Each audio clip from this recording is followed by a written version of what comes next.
सम्मादरणीय आत्मीय धर्मप्रेमी सज्जनों एवं भक्तिमयी माताओं, मैं मनीष आप सबका यथोचित स्वागत करता हूँ। प्रिय धर्म प्रेमियों, इस वीडियो के माध्यम से हम श्रीमद् भगवत गीता का अर्जुन विषाद नाम का प्रथम अध्याय का सरल शब्दों में रसपान करेंगे। मुझे पूर्ण विश्वास है कि वीडियो आप धर्म प्रेमियों को अवश्य पसंद आएगा, तो वीडियो को लाइक करके शेयर करना ना भूलें। और आप ऐसे ही आध्यात्मिक वीडियो में रुचि रखते हो तो यह चैनल को सब्सक्राइब अवश्य करें, जिससे ऐसे ही धार्मिक और आध्यात्मिक वीडियो आपको मिलती रहे। अस्तु। प्रिय धर्म प्रेमियों, पांडवों ने 12 वर्ष का वनवास और 1 वर्ष का अज्ञातवास समाप्त होने पर जब प्रतिज्ञा के अनुसार अपना आधा राज्य मांगा, तब दुर्योधन ने आधा राज्य तो क्या, सुई की नोक जितनी जमीन भी बिना युद्ध के देनी स्वीकार नहीं की। अतः पांडवों ने माता कुंती की आज्ञा के अनुसार युद्ध करना स्वीकार किया। इस प्रकार पांडवों और कौरवों का युद्ध होना निश्चित हो गया और तदनुसार दोनों ओर से युद्ध की तैयारी होने लगी। महर्षि वेदव्यास जी का धृतराष्ट्र पर बहुत स्नेह था। उस स्नेह के कारण उन्होंने धृतराष्ट्र के पास आकर कहा कि युद्ध होना और उसमें क्षत्रियों का संहार होना अवश्यंभावी है, इसे कोई टाल नहीं सकता। यदि तुम युद्ध देखना चाहते हो तो मैं तुम्हें दिव्य दृष्टि दे सकता हूँ, जिससे तुम यहीं बैठे बैठे युद्ध को अच्छी तरह से देख सकते हो। इस पर धृतराष्ट्र ने कहा कि मैं जन्म भर अंधा रहा, अब अपने कुल के संहार को मैं देखना नहीं चाहता, परंतु युद्ध कैसे हो रहा है यह समाचार जरूर सुनना चाहता हूँ।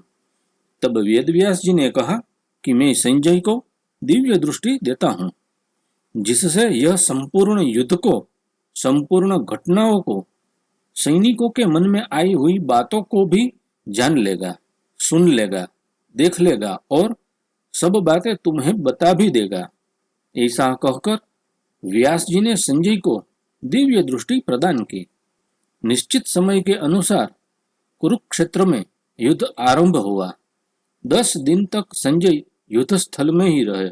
जब पितामह भीष्म बाणों के द्वारा रथ से गिरा दिए गए, तब संजय ने हस्तिनापुर में, जहां धृतराष्ट्र विराजमान थे, वहां आकर धृतराष्ट्र को यह समाचार सुनाया। यह समाचार को सुनकर धृतराष्ट्र को बड़ा दुख हुआ और वे विलाप करने लगे। फिर उन्होंने संजय से युद्ध का सारा वृतांत सुनाने के लिए कहा। भीष्म पर्व के 24वें अध्याय तक संजय ने युद्ध संबंधी बातें धृतराष्ट्र को सुनाई। 25वें अध्याय के आरंभ में धृतराष्ट्र संजय से पूछते हैं। धृतराष्ट्र बोले, हे संजय, धर्मभूमि कुरुक्षेत्र में एकत्रित युद्ध की इच्छा वाले मेरे और पांडु के पुत्रों ने क्या किया? संजय बोले, उस समय राजा दुर्योधन ने व्यूह रचना युक्त पांडवों की सेना को देखकर और द्रोणाचार्य के पास जाकर यह वचन कहा, हे आचार्य, आपके बुद्धिमान शिष्य द्रुपद पुत्र धृष्टद्युम्न द्वारा व्यूहाकार खड़ी की गई पांडु पुत्रों की इस बड़ी भारी सेना को देखिए। इस सेना में बड़े बड़े धनुषों वाले तथा युद्ध में भीम और अर्जुन के समान शूरवीर, अत्यधिक और विराट तथा महारथी राजा द्रुपद, धृष्टकेतु और चेकितान तथा बलवान काशीराज, पुरुजित, कुंतीभोज और मनुष्यों में श्रेष्ठ शैब्य, पराक्रमी युधामन्यु तथा बलवान उत्तमौजा, सुभद्रा का पुत्र अभिमन्यु एवं द्रौपदी के 5 पुत्र, ये सभी महारथी है। हे ब्राह्मण श्रेष्ठ, अपने पक्ष में भी जो प्रधान है उनको आप समझ लीजिए। आपकी जानकारी के लिए मेरी सेना के जो सेनापति है उनको बतलाता हूँ। आप द्रोणाचार्य और पितामह भीष्म तथा कर्ण और संग्राम विजयी कृपाचार्य तथा वैसे ही अश्वस्थामा, विकर्ण और समदत्त का पुत्र भूमिश्रवा, और भी मेरे लिए जीवन की आशा त्याग देने वाले बहुत से शूरवीर, अनेक प्रकार के शस्त्रास्त्रों से सुसज्जित और सबके सब युद्ध में चतुर है। भीष्म पितामह द्वारा रक्षित हमारी वह सेना सब प्रकार से अजय है और भीम द्वारा रक्षित इन लोगों की यह सेना जीतने में सुगम है। इसलिए सब मोर्चों पर अपनी अपनी जगह स्थित करते हुए आप लोग सभी निसंदेह भीष्म पितामह की ही सब ओर से रक्षा करें। कौरवों में वृद्ध बड़े प्रतापी पितामह भीष्म ने उस दुर्योधन के हृदय में हर्ष उत्पन्न करते हुए उच्च स्वर से सिंह की दहाड़ के समान गरज कर शंख बजाया।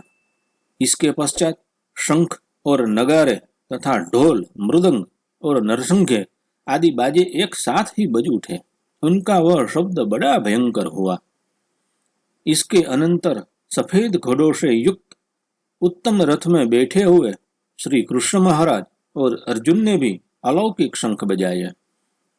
भगवान श्री कृष्ण ने पांचजन्य नामक, अर्जुन ने देवदत्त नामक और भयानक कर्म वाले भीमसेन ने पौंड्र नामक महाशंख बजाया। कुंती पुत्र राजा युधिष्ठिर ने अनंत विजय नामक और नकुल तथा सहदेव ने सुघोष और मणिपुष्पक नामक शंख बजाए। श्रेष्ठ धनुष वाले काशीराज और महारथी शिखंडी एवं धृष्टद्युम्न तथा राजा विराट और अजय सात्यकी, राजा द्रुपद एवं द्रौपदी के पांचों पुत्र और बड़ी भुजा वाले सुभद्रा पुत्र अभिमन्यु, इन सभी ने हे राजन सब ओर से अलग अलग शंख बजाए और उस भयानक शब्द से आकाश और पृथ्वी को भी गुंजाते हुए धार्तराष्ट्रों के अर्थात आपके पक्ष वालों के हृदय विदीर्ण कर दिए। हे राजन, इसके बाद कपिध्वज अर्जुन ने मोर्चा बांधकर डटे हुए धृतराष्ट्र संबंधियों को देखकर उस शस्त्र चलने की तैयारी के समय धनुष उठाकर ऋषिकेश श्री कृष्ण महाराज से यह वचन करा। अर्जुन ने कहा, हे अच्युत, मेरे रथ को दोनों सेनाओं के बीच में खड़ा कीजिए और जब तक कि मैं युद्ध क्षेत्र में डटे हुए युद्ध के अभिलाषी इन विपक्षी योद्धाओं को भली प्रकार देख लूं कि यह युद्ध रूप व्यापार में मुझे किन किन से साथ युद्ध करना योग्य है, तब तक उसे खड़ा रखिए। दुर्बुद्धि दुर्योधन का युद्ध में हित चाहने वाले जो ये राजा लोग इस सेना में आए हैं, इन युद्ध करने वालों को मैं देखूंगा। संजय बोले, हे धृतराष्ट्र, अर्जुन द्वारा इस प्रकार कहे हुए महाराज श्री कृष्णचंद्र ने दोनों सेनाओं के बीच में भीष्म और द्रोणाचार्य के सामने तथा संपूर्ण राजाओं के सामने उत्तम रथ को खड़ा करके इस प्रकार कहा कि हे पार्थ, युद्ध के लिए जुटे हुए इन कौरवों को देख। इसके बाद पृथापुत्र अर्जुन ने उन दोनों ही सेनाओं में स्थित ताऊ, चाचाओं, दादों, परदादों को, गुरुओं को, मामाओं को, भाइयों को, पुत्रों को, पौत्रों को तथा मित्रों को, ससुरों को और सुहृदियों को भी देखा।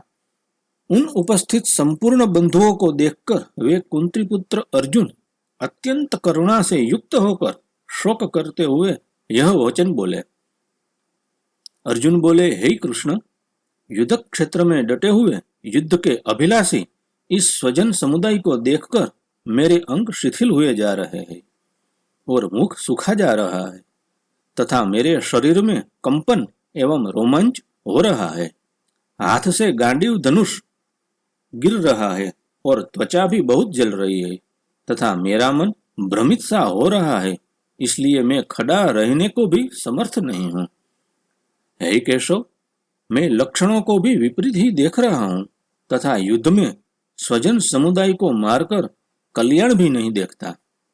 हे कृष्ण, मैं न तो विजय चाहता हूँ और न राज्य तथा सुखों को ही।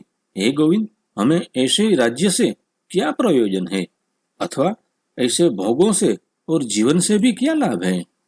हमें जिनके लिए राज्य, भोग और सुखादि अभिष्ट है, वे ही ये सब धन और जीवन की आशा को त्याग कर युद्ध में खड़े हैं। गुरुजन, ताऊ, चाचे, लड़के और उसी प्रकार दादे, मामे, ससुर, पौत्र, साले तथा और भी संबंधी लोग हैं। हे मधुसूदन, मुझे मारने पर भी अथवा तीनों लोकों के राज्य के लिए भी मैं इन सबको मारना नहीं चाहता, फिर पृथ्वी के लिए तो कहना ही किया है। हे जनार्दन, धृतराष्ट्र के पुत्रों को मारकर हमें क्या प्रसन्नता होगी इन आतताइयों को मारकर तो हमें पाप ही लगेगा। अतएव हे माधव, अपने ही बांधव धृतराष्ट्र के पुत्र को मारने के लिए हम योग्य नहीं है, क्योंकि अपने ही कुटुंब को मारकर हम कैसे सुखी होंगे।